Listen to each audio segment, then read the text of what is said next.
Hey y'all, today's tutorial is on the timber stitch. This is a richly textured crochet pattern that creates a rugged, layered appearance. The raised stitches resemble stacked wood grain, giving projects a warm and cozy look. Now this tutorial is beginner friendly. You will need yarn, a darning needle, a crochet hook, a pair of scissors, and a stitch marker.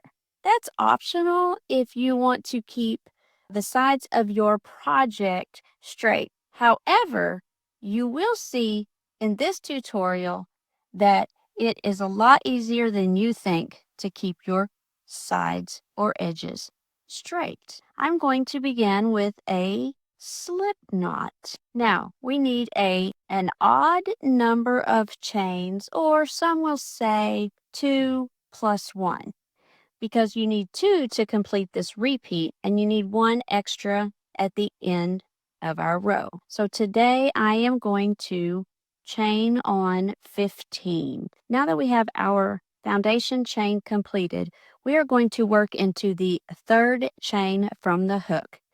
1, 2, 3. So we're going to go into this with our hook and single crochet 2 together. So we're going to pull that yarn up, go into the next chain, yarn over, pull that loop up. So you have 3 loops on your hook. Then we are going to chain over and pull through all 3.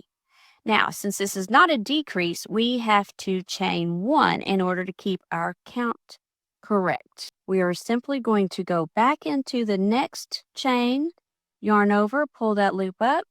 Next chain, yarn over, pull that loop up.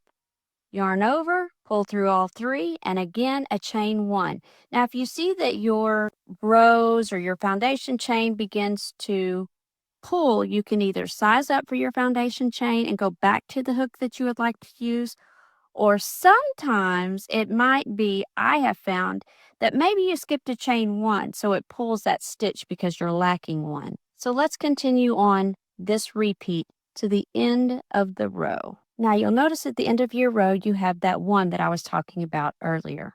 So you are simply going to make 1 single crochet into that stitch. Then you are going to chain 1 and turn your work. Now, in the last and first stitches change, you're going to make just 1 single crochet. That will always stay the same, as will now the repeat.